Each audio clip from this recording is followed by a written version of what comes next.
今日帶大家一次性盤點清楚泰康之家喺全國到底佈局咗幾多個養老社區，邊啲已經開業，邊啲係籌備當中，覆蓋咗咩區域。睇完呢條視頻你就對泰康之家一目了然㗎啦。目前咧喺泰康已經有全國37個城市佈局咗47個養老社區，覆蓋咗7大區域，其中有27家社區係正式開業㗎啦。首先咧，我哋嚟睇下泰康重點佈局嘅華東地區，呢一帶咧係經濟最活躍、人口老齡化最明顯嘅地方，亦都係泰康佈局最密集、投入最大嘅區域。總共有15個城市規劃咗19個社區，有13間咧已經開咗業㗎啦。佢係佔到全國嘅50% 以上㗎。咁上海咧最密集嘅就有4家養老社區，包括新園、錦繡府、靜安府，仲有浦園。咁其中靜安府同浦園咧仲未開業，新園係位於上海嘅松江區，錦繡府就位於上海嘅浦東，目前幾乎都已經住滿晒㗎啦。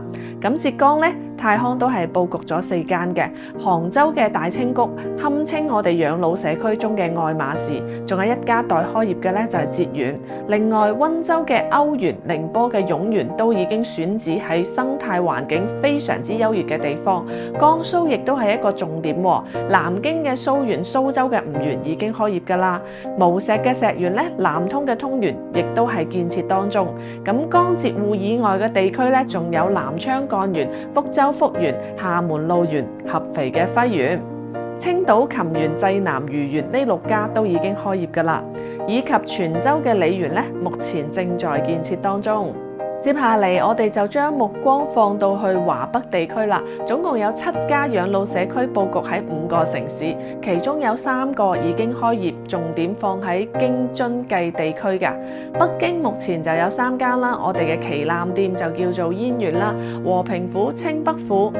咁燕園係喺昌平區嘅，和平府喺東城區，清北府咧就係建設當中。天津仲有津園係位於西青區，石家莊嘅繼園咧已經係規劃當中㗎啦。此外喺內蒙古咧，佢亦都有蒙園喎，太原嘅晉園咧都喺落地進行中。然之後我哋嚟到華中地區啦，有3家社區已經開業，包括武漢嘅楚園、長沙雙園以及鄭州嘅豫園。佢哋共同嘅特點就係環境非常之好，空氣好清新。跟住我哋就講下西南地區，呢度總共有5家，有3間已經開咗業，成都就有2間啦，就係蜀園同埋榕園。榕園目前咧係尚未開業㗎。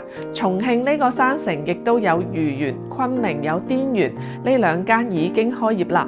咁最涼爽嘅地方，貴陽嘅乾園咧，亦都係建設當中。可以話每一個園區佢都好似藏喺山野間嘅嗰種度假勝地啊。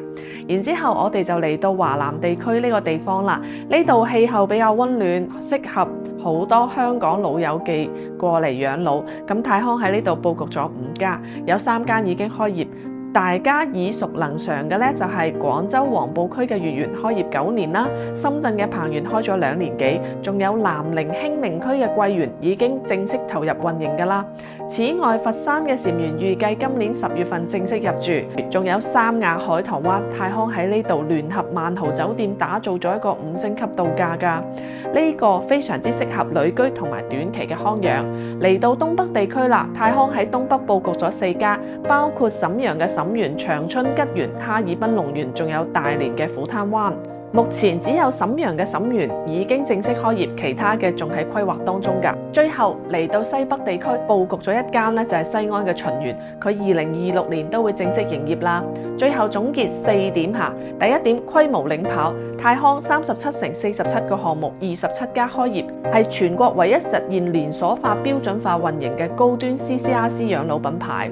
第二點，候鳥式嘅養老，一張保單我哋就可以全國通行，冬天去三亞避寒，夏天去東北避暑，實現自由旅居。第三點，醫養融合，一個社區佢就配一個醫院嘅，每個社區配咗嘅康復醫院咧，24小時為居民提供醫療保障，綠色通道仲可以對接全國6600家3甲醫院㗎。